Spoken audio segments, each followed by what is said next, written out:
You are my best friend, my only best friend. You make Tajay and Tajane today, y'all. Today I become a mother of four. Lucky four. She was really happy to be a mom. She went all out. She was really proud of too. That's what she really wanted was girls. She got her dream.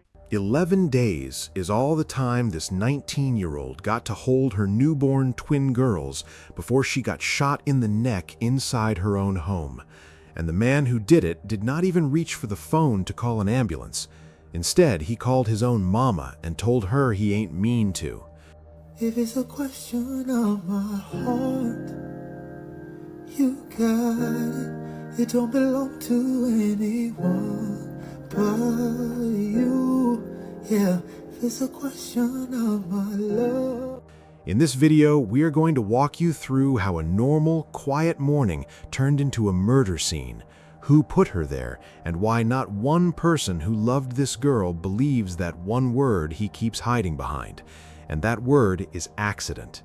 And here's the heavy part, because her story is only one of 3 young mothers in this same video who gave birth to twins and then got their whole world ripped away from them right after. Before we get to Yaya, though, we have to start with this one. Let me take you back to Chicago in the summer of 2021, where a young woman named Crystal Crockett had just done the hardest and most beautiful thing a person can do, because she had just become a mother, and she did not do it the easy way at all. Crystal was 21 years old and only about 2 years away from finishing her nursing degree at Malcolm X College. Before anybody tries to paint her as something she was not, you need to understand who this girl really was, because it changes how you feel about everything that comes after. She was not in the streets and was not chasing any trouble. She grew up in a close family tied to Downers Grove, a quiet suburb outside the city, and everybody who knew her described the kind of person you would want as your own daughter or your own sister. Her family called her a gentle, caring soul, the quiet type who did not. A few years before her death, she left the comfort of the suburbs and came to Chicago's South Side, and she did it for 2 reasons. She came to take care of her grandmother and to go to nursing school. While most people her age were only worried about themselves, Crystal was already living her whole life for other people. She had worked as a home health aide for her own grandfather until he passed away, and then she kept right on caring for her grandmother after that. Taking care of folks was never just a paycheck to her, it was in her blood, and her family put it in the plainest way they could. Crystal was just 2 years away from getting her nursing degree at Malcolm X College and was thrilled to be a new mom to little Yaya in Italy. Crystal was really happy to be a mom. She was super excited. It's like soon as she became a mom, she hit the ground running. She loved taking care of people. She loved taking care of my grandmother. She worked as a home health aide for my grandfather before he passed. And she just loved her job. And she just always liked nursing. So when Crystal found out she was pregnant, she was not scared of it. She was excited. She had started dating a man named Elijah Clippard back in the summer of 2020 and got pregnant with twins. But here is where the fighter in her really shows up, because Crystal's babies did not come the easy way either. Her twin daughters, Yaya and Italy, were born around March 21st, 2021, and they came about 25 weeks early. Those little girls stayed inside the neonatal intensive care unit at Rush University Medical Center, breathing with the help of oxygen, and they still hadn't made it home by the time summer came around. Crystal never let that break her spirit, though. Her family said she showed up at that hospital to see her babies every single day without fail. And from the moment she became a mother, she hit the ground running, like she'd been waiting her whole life for it. Crystal was really happy to be a mom. She was super excited. It's like soon as she became a mom, she hit the ground running. She had wanted girls, and God gave her twice over. Her sister remembered how proud she was, how she went all out for those 2, and how those tiny babies were her whole reason for pushing forward.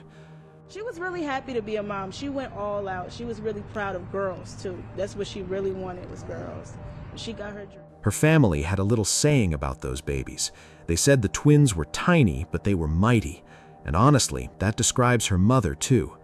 Now, here comes the part that hurts, because the danger in Crystal's life was not a stranger and was not the streets, it was the man she was building a family with. Elijah Clippard was 31 years old, a full 10 years older than Crystal, and was not the man he pretended to be.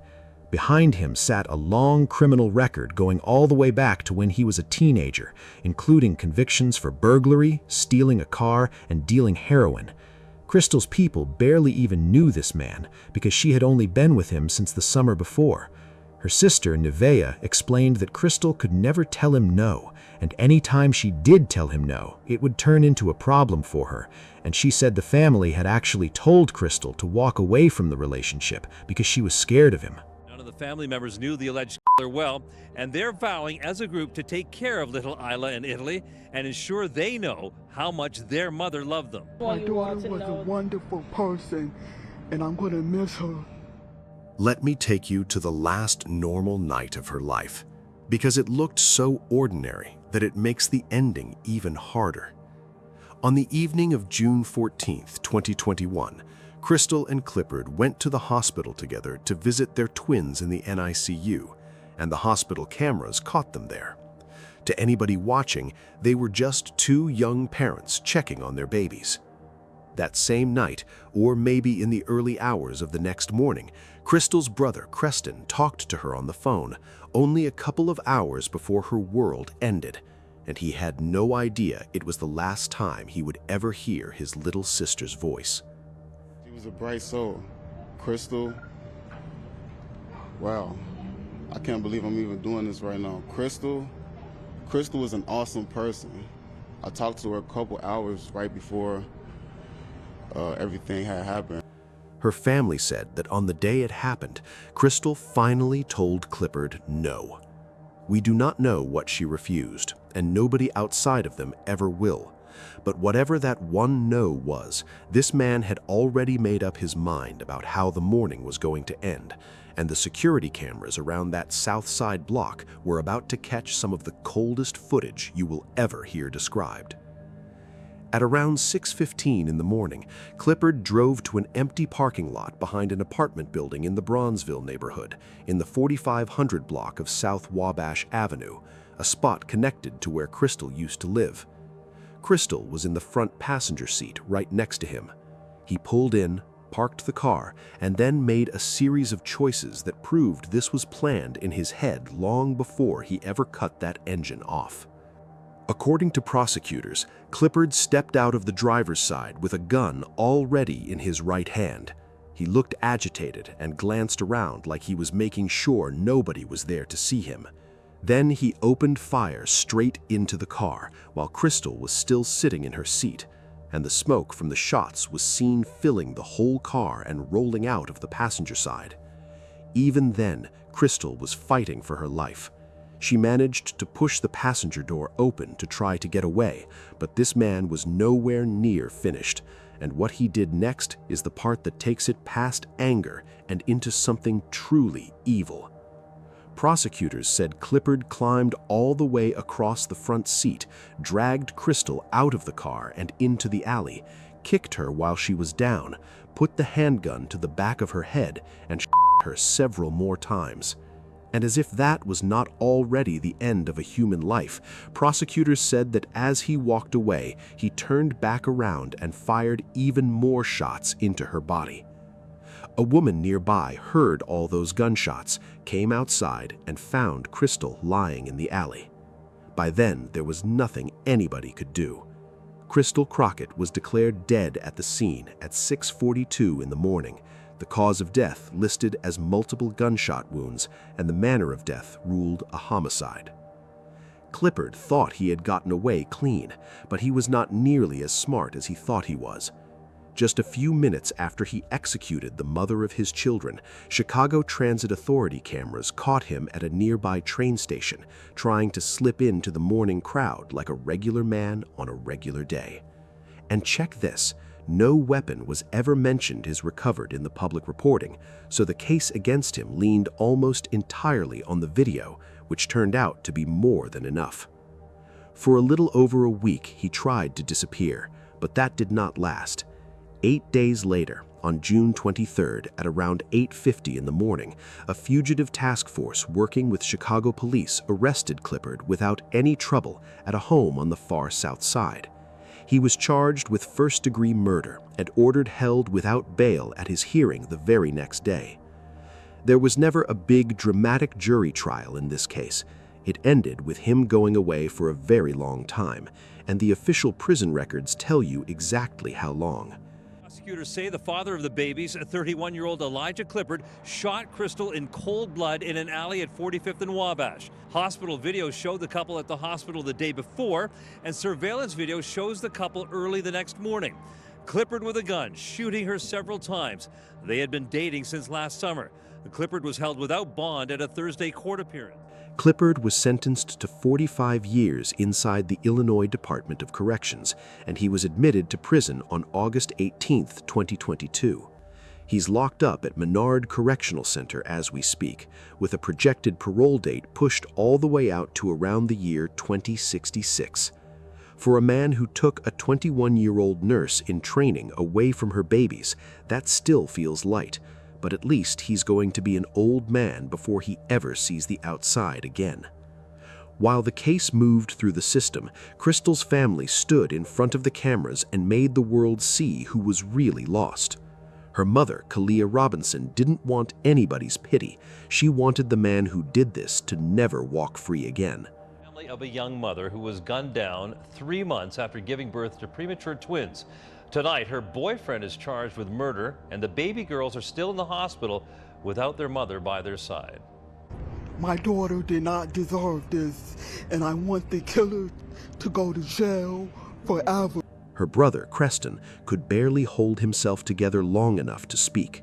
She was a bright soul. Crystal, wow. I can't believe I'm even doing this right now. Crystal was an awesome person. I talked to her a couple hours right before everything had happened. And her mother closed it out with the line that says everything a grieving parent can say. My daughter was a wonderful person, and I'm going to miss her. The family set up a GoFundMe that raised over $16,000 for the funeral, and they promised, as a family, to raise Isla and Italy themselves, so those girls would always grow up knowing how deeply their mother loved them. Creston said something afterward that will stay with you, because he said he now wishes his sister had just stayed in the suburbs, since the city she came to chase her dream in is the same city where that dream got stolen from her.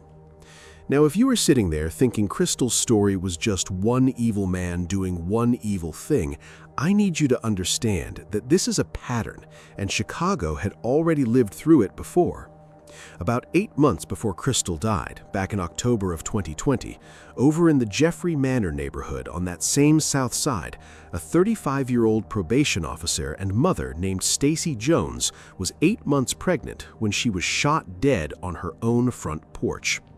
The man charged with it was a youth football coach named Corey Deering, and prosecutors said he did not want the baby, that he had been threatening her for months and had even told her she would never make it through the pregnancy. Prepare for battle every day. Do I make myself clear? Yes! Police say he coached the Ogden Park Vikings, which is how he met 35-year-old Cook County probation officer Stacy Jones while coaching her older son. Prosecutors say Jones was 8 months pregnant with his baby when she was found on her front porch on October 13th. She'd been back. Police said she died moments after she delivered the baby boy. 4 days later. Today, police said there were no orders of protection nor a history of domestic violence between the pair, but that Deering, who is married, had threatened Jones in the past. The victim had conveyed to some of her friends that the father told her she would never make it through the pregnancy. Just like in Crystal's case, the whole thing was on camera. Security video caught Stacy recognizing the man on her porch right before she was shot in the back. Doctors managed to deliver her baby boy by emergency C-section, but the little one only survived 4 days. In June of 2023, a jury found Deering guilty on 2 counts of first-degree murder, one for Stacy and one for her child. On October 13th, Ms. Jones was 8 months pregnant. Ms. Jones' child was born just 40 minutes after his mother. She died within moments of giving birth. Child died 4 days later. This horrific tragedy was not lost on our detectives. They pursued this case from every angle and saw every lead through completion. I also want to thank the community and Ms. Jones' family who worked with our investigators to bring this offender to justice. I can only hope the countless hours put into this case bring some sense of closure to the family. Hold that pattern in your mind, because the next story takes us all the way across the country to California, and it hits even closer to home. Now we come back to the young woman you met at the very start of this video, Devonye Cummings, the one everybody who loved her called Yaya. Yaya came out of East Oakland, California, out of the Brookfield neighborhood, and she was born on January 10, 2006. She was only 19 years old and was already the mother of 4 children. Her community remembered her exactly the way you would want to be remembered when you were gone. On her memorial page, they described her as outgoing, funny, smart, very loving, and very energetic.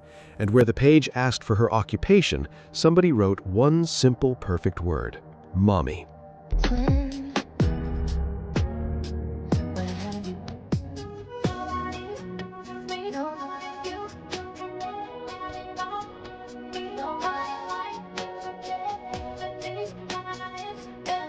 People who came up with her called her a sweet, loving soul, and she went to Hoover Elementary, right there in Oakland, before life sped up on her really fast.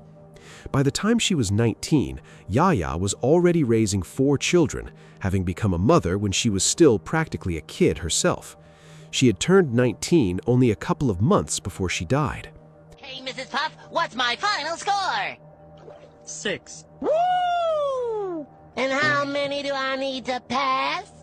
6. 100. What? People who knew her said she did whatever it took to keep her kids fed and stable, stretching a little into enough, and never once letting her children feel the lack. I wanna be saved, don't save me.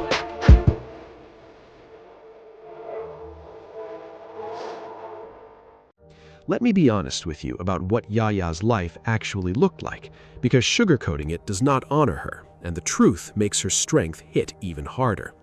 She was a teen mother, having her first daughter as a young girl, and her second while she was still a teenager. On top of that, she was carrying a family that was going through real heavy hardship. By different accounts, she had loved ones locked up, and she posted online in support of them, things like, "Free my daddy, free my mama, free my brother." And where a lot of people would have let all that struggle turn them cold or careless, Yaya poured everything she had left into being a mother. Then came the twins, and this is the part that ties right back to how this video opened. You are my best friend, my only best friend. Yaya gave birth to twin daughters by C-section on or around February 21st, 2025. And these two were not just more babies to her. Yaya had already known the pain of loss, so those little girls felt like life was finally giving her something back. They were her fresh start, proof that after everything she could still hold something pure and good in her arms.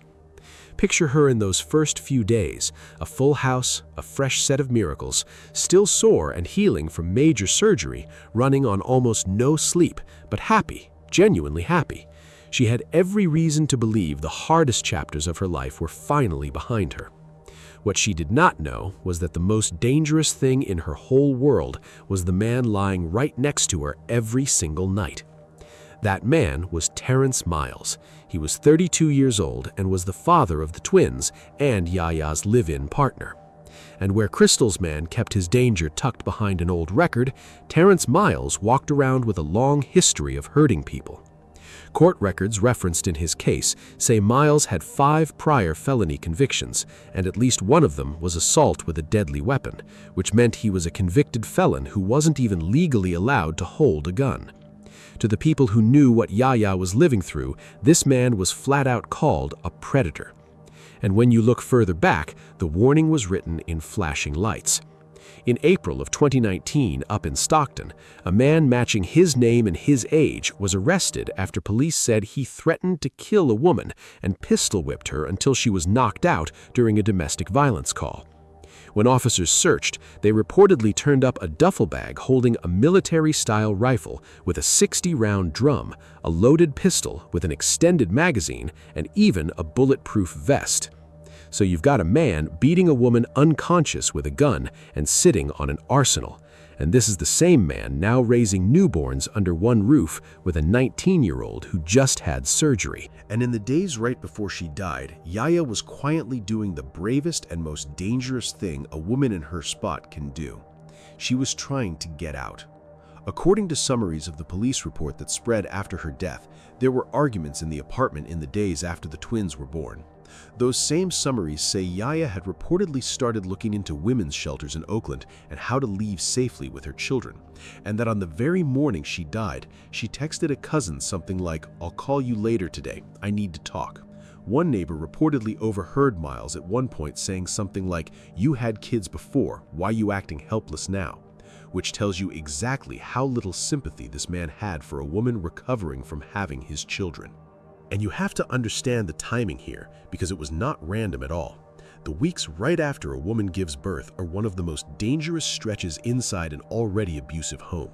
She is physically weak, recovering from a C-section, which is a major surgery, running on no sleep, and is tied down by newborns who need her every single hour. So my last day pregnant before I have to go to the hospital for my 37-week C-section. Tajay and Tajane today. Y'all, today I become a mother of four. Lucky four little pretty And this girls. is me getting to the hospital to have them, and these are the lovely nurses that help. If it wasn't for my nurses, my C-section probably would have went worse. All of that makes it harder to walk away and easier for a controlling man to squeeze even tighter. It was the morning of March 2nd, 2025, a little after 8, inside that apartment on the 26th block of 74th Avenue in East Oakland. That house should have been full of the beautiful chaos of newborn twins, all the bottles and the crying and the no sleep, but instead it filled up with an argument. Neighbors in that building had probably heard the same kind of sounds plenty of mornings before, two voices rising behind a closed door, except this time, one of those voices belonged to a young mother Whatever the argument was actually about did not even matter, because in a home like that, the fight is never really about the dishes or the money or the phone. It is about control. And on this morning, this man was about to make the most permanent statement of control there is. According to what came out of the investigation, Miles and Yaya were arguing, and at some point during that argument, he pulled out a Glock pistol. His own version of events, the story he would tell afterward, was that he only pulled the gun out to scare her. Really hear how sick that already is, because his best possible defense was that he did not mean to kill the mother of his kids, he only meant to terrify her half to death by waving around a gun he was never even allowed to touch. And then, whatever he said he meant, he shot her in the neck. Now watch what this man did next, because this is the piece that turns your stomach. Yaya was down, shot in the neck, bleeding out, and instead of grabbing a phone and screaming for an ambulance, instead of pressing on the wound, instead of doing one single thing to keep her alive, Terrence Miles picked up the phone and called his mother. According to court records, he told her, "Mom, help, I shot her, I didn't mean to." His mother is the one who called 911, and she passed along to the police what her son told her, that it had been an accident. By the time Oakland officers reached that apartment, it was already over. They found Yaya dead in the bedroom with a gunshot wound to the neck and recovered the Glock right there in that same bedroom. She was declared dead on the scene, and in the cold language of city statistics, this beautiful 19-year-old became Oakland's 17th homicide of the year at a point on the calendar when the city had only counted 13 at the same time the year before. It was barely the first week of March. And here is the detail that should break your heart clean in half. The newborn twin girls were right there in that apartment when their mother was killed, 11 days old. By the mercy of God, they were not physically hurt, and police got them out of that home safely. But those two babies were in the place where their mother took her last breath, and they will never carry a single memory of her face or her voice. And it was not only the twins who lost her. Yaya was the mother of 4 children, which means more little ones woke up into a world where their mother simply wasn't coming back, most of them far too young to even understand the word gone.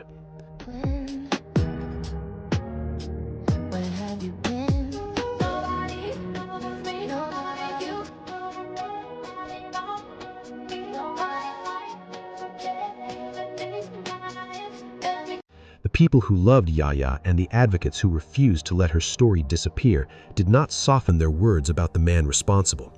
To them, he was a predator, and her death became one more name on a long, painful list of young black mothers killed by the very partners who swore they loved them. Miles was arrested that same day and booked into Santa Rita Jail, where he was held without bail. The Alameda County District Attorney charged him with murder, domestic violence, and being a felon in possession of a firearm. Now, let's deal with that accident story head-on, because the people whose entire job is to look at the evidence didn't buy it, and neither should you. Watch how the truth came out in stages. In the very first reports on March 3rd, police hadn't even confirmed that the man and woman knew each other, and the motive was still listed as unknown. Then, by March 19th, the fuller picture landed, the relationship was confirmed, his record came out, and the charges were laid down. And think about the logic here. If a man honestly believed a shooting was a pure accident, he would do everything humanly possible to undo it. He would call for help, beg for an ambulance, and try to stop the bleeding. Miles did none of that. He called his mama before he called for a medic. And prosecutors didn't charge him with an accident, and they didn't charge him with manslaughter. They charged him with murder. Every piece of evidence pointed to a man who had grown comfortable aiming a gun at a woman he was supposed to protect, right up until the day that comfort took her life and left his own children without a mother. So now we are looking at two young mothers who both had premature babies, had men in their lives who were supposed to love and protect them, and ended up in fresh graves because of it. But now and then, a mother caught in this same nightmare finds a way to fight back and actually win. The last story in this video is the one where the mother lives to tell it. And in some ways, it might be the most disturbing one of them all, because her attacker was not the man in her bed. It was a friend she met on the internet. Now we move down to Savannah, Georgia, to meet Gabby Rogers, Gabby to everybody who loved her. She was 23 years old, and just like Crystal and just like Yaya, she had recently given birth to premature twins, except hers were two little boys named Mateo and Lorenzo. Gabby's boys had been born early that spring, so those first weeks were already heavy, full of hospital runs and worry and very little rest. From everything in the reporting, she was carrying most of it on her own, with her older sister Brianna Young as one of her steadiest supports. No partner ever shows up in the coverage. It was just a young mother, two brand new sons, a sister in her corner, and a future she was trying to build one tired day at a time. Gabby was that young woman who was really building something for herself and her sons. Her best friend painted a picture of somebody who had a lot on her plate and was handling all of it. A young mother who was juggling work and a master's degree while she was over the moon about becoming a mom to two healthy boys. Tripp says his best friend Gabby Rogers was excited to become a mom even while juggling work and a master's degree.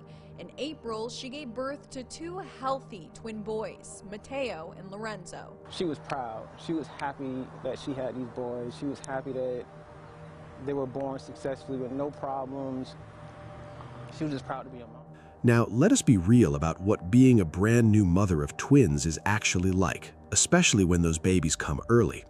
It is beautiful, but it is also lonely and draining in a way that is hard to explain if you have not lived it. You are up all night, stressed, and hungry for anybody who understands what you are going through. So Gabby did what a lot of young mothers do these days. She went online into a Facebook group for new and expecting mothers just looking for a little support and a little community. And that's exactly where a predator was already sitting, waiting for somebody just like her. And this is the trap that makes those mommy groups so dangerous, so let me lay it out plain. That hunger for connection is a beautiful, deeply human thing, but it is also the exact opening a predator hunts for. Somebody who is lonely and overwhelmed will let a kind stranger get close, and get close fast, and may not necessarily stop and fact-check a friendship that finally makes her feel a little less alone. Whether Montgomery worked that angle on purpose or through her own sickness, she walked straight through that open door and made herself almost impossible to suspect. Her real name was Angela Montgomery, a 23-year-old woman from Rincon, Georgia, about 20 miles outside of Savannah. But that's not the name Gabby ever knew her by. Montgomery came into that mommy group wearing a fake name, Kathleen Daniels, and a completely fake life to go with it. She told these trusting women that she was pregnant with twins herself, and even claimed she worked at Memorial Hospital, all to seem safe, connected, and believable.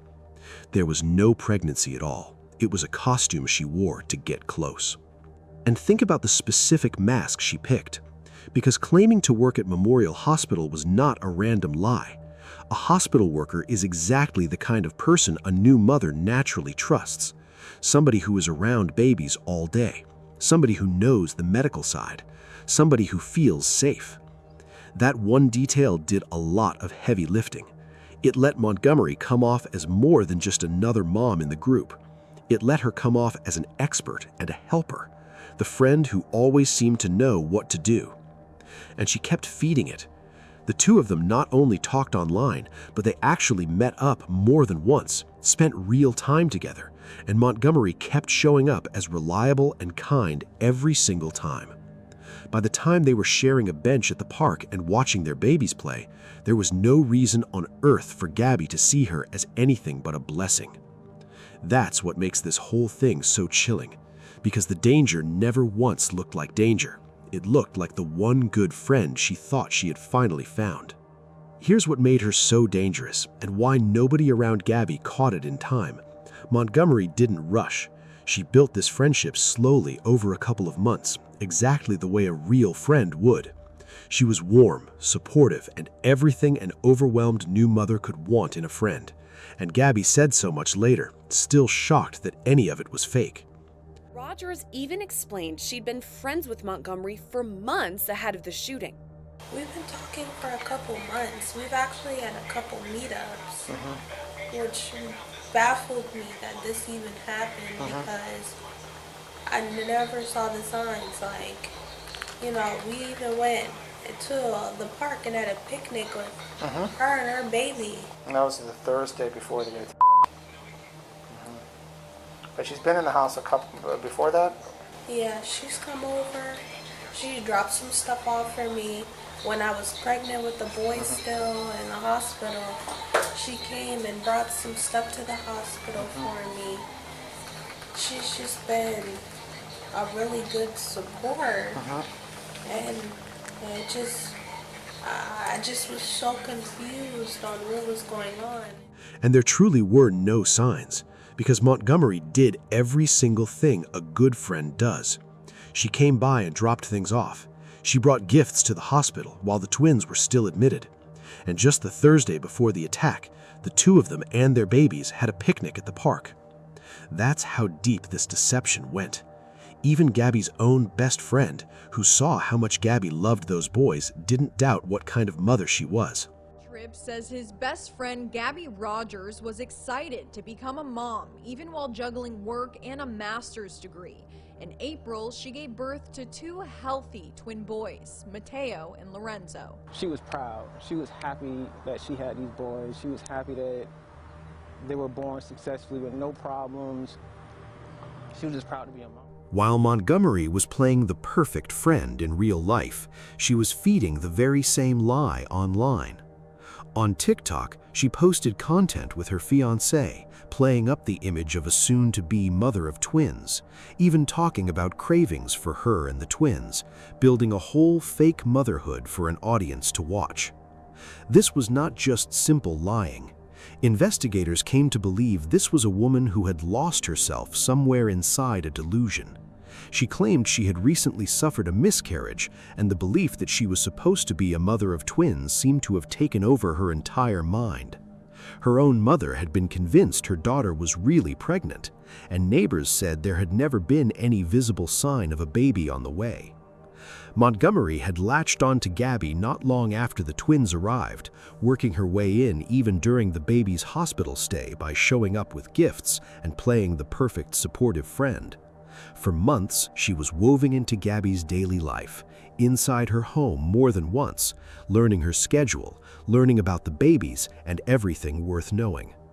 All of that while she was quietly convincing herself that Mateo and Lorenzo were the twins she believed she had been robbed of. and she had already picked out the exact morning she was going to walk in and take them. On May 11, 2021, at around 10:20 in the morning, Montgomery showed up at Gabby's home on Northeast 36th Street in Savannah, saying she was there to drop off baby formula and supplies. Normal friend behavior, the kind of thing they did in that mommy group all the time. Gabby let her in, the same as she had done a couple of times before. Then, without any warning, this so-called friend came up behind her. Gabby described that exact moment later in her own words from her hospital bed, and it puts you dead in the middle of that living room. Days later, investigators get a clearer picture of the when Rogers herself explains what led up to the shooting. She came behind me with a phone charger cord, and wrapped it around my throat. I was trying to with it, but I had used my hands and like kind of pushed her back. Okay. And like got out from under it, and then I was running and I heard a pop. I was trying to get to the boys, but the door was closed and I was like, I need to go get help. And then I heard another and I fell, and then I got up, ran to the neighbors, banged on their door.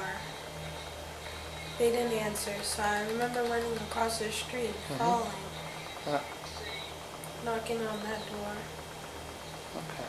And then that's really all I can really remember. Montgomery wrapped a phone charger cord around Gabby's throat and tried to strangle the life out of her. But Gabby was not going out like that, not with her babies in the next room. She got her hands up, shoved the woman off of her, and broke loose. And that is the moment Montgomery dropped the friendly act completely, pulled a and started firing. She shot Gabby 3 times, once in the head, once in the chest, and once in the leg. And even then, Gabby Rogers still refused to die. She tried to get to her baby's room, but the door was closed, and the whole time Montgomery was saying out loud the words that gave up this entire twisted motive. She just kept saying how she was upset because she couldn't find her phone. And then she kept saying, I'm taking the boys, I'm taking the boys. And I was like, what? No, you're not. You're taking my kids. She was like, they're not yours. And I was like, they are mine. Like, I just was so confused. And this was before or after the charger? This was like during her trying to choke me with the charger cord. Bleeding from 3 gunshot wounds, this young mother decided what the first responders would later call pure mama bear strength. She got up, ran out of her own house, went to one neighbor and banged on their door, and then ran clear across the street to another home and collapsed on the porch. A woman inside heard the commotion and came out to help. Body camera video captures it all, from the initial emergency response to witness statements. And when I came out, she was right there. She's like, and even the family's reaction to the news. What happened to her? What do you mean she was? When the police and paramedics arrived, they could hardly believe what they were looking at. A woman shot in the head, the chest, and the leg, and she was still awake, still talking, still fighting to be understood. How are the injuries? I think Bad? Yeah. Well, one in the head, one in the chest, and then one in the leg. So, and then she walked over this way? She ran. The scenes inside that house, it looks like it happened right in the front living room. The car seat is sitting right there. There's blood kind of like all around the car seat. She said that she has kids inside, and she just heard banging and hollering at the door. When she came out, she was collapsed in front. Shot 3 times, fading in and out, she still gave the officers the fake name Montgomery had been using and where she claimed to work. She literally handed the police the map to the woman who shot her. The suspect. Suspect is a Kathleen Daniels, black female. This is straight from the victim. She's talking. Kathleen Daniels, she's black female and works at Memorial Hospital. Came here, supposedly she met her in a mommy's group, and she was bringing her formula. And then next thing she know, this is what a friend over there said, that she was meeting this lady up from on a mommy's group, bringing her formula. Next thing she knows, she came home, the friend came here, and there's everywhere. And but coming from the victim, Kathleen Daniels, black female, works at Memorial Hospital. She's the one that her and took the kids. You can only imagine what it was like for the people who loved her to get that call. Gabby's best friend had literally just spoken to her. Tripp says they talked on the phone just an hour before. My mom called me and was like, "Did you see the news?" And I was like, "No." And she was like, "Gabby got shot and the boys were taken." I was like, "I just talked to her." What do you mean? The information Gabby fought so hard to give set off an all-out manhunt. An Amber Alert went out for 6-week-old Mateo and Lorenzo, and the police leaned on the community, which came through with a flood of tips. Investigators quickly figured out that Kathleen Daniels was a fake name, and that the woman they were really after was Angela Montgomery. In less than 5 hours, at around 2:30 that same afternoon, a SWAT team raided Montgomery's home in Rincon, about 20 miles away. What they found inside that house tells you just how far gone this woman really was. Her own mother was there, and she genuinely believed those babies belonged to her daughter. Soon, investigators realized the name Kathleen Daniels is actually an alias, and they're really searching for Angela Montgomery. When police arrive at Montgomery's home, they meet up with her mother, who tells them the babies are Angela's. Y'all know whose babies those were? My daughter's. What's your daughter's name? Angela. Those are Angela's babies? Are you sure? Yeah. You sure Angela didn't lose her babies? She did. She never told you? Okay. But you think those are Angela's babies? That's what she said. Is that the first time you've seen those babies? Yes. But those were not her daughter's babies. They were Gabby's boys. And officers found Mateo and Lorenzo completely unharmed, one of them still peacefully asleep, with Montgomery hiding in a closet with the gun she had used. Listen to the relief in the officers' voices the moment they confirmed both babies were safe. Because after everything, this is the sound of a miracle. Back seat, front seat.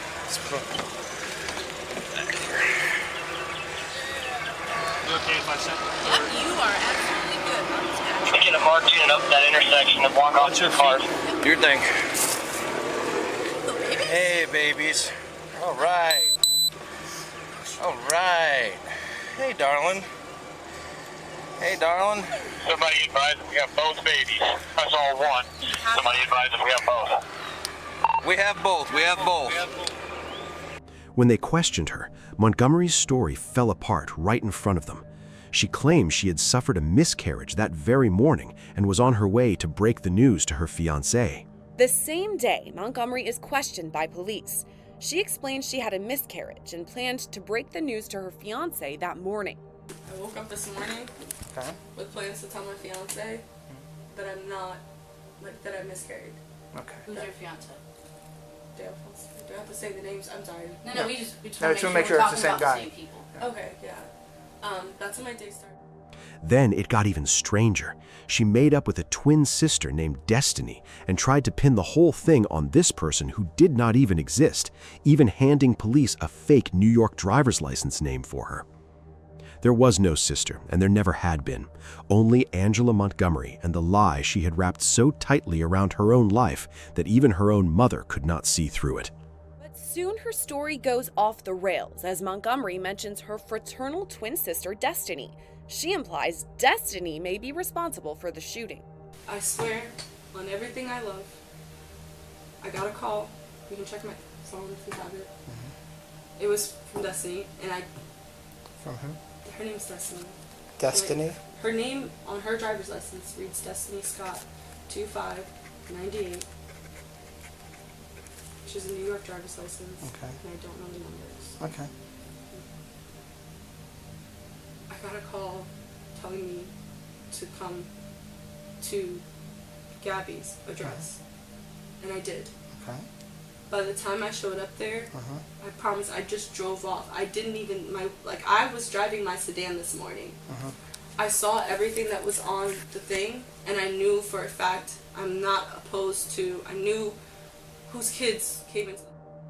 Savannah's police chief at the time, Roy Minter, said what the whole city was feeling, calling the whole thing every mother's worst nightmare, and giving credit to the community's tips for bringing those babies home so fast.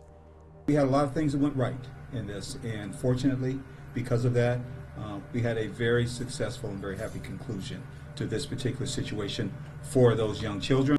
The case moved forward from there.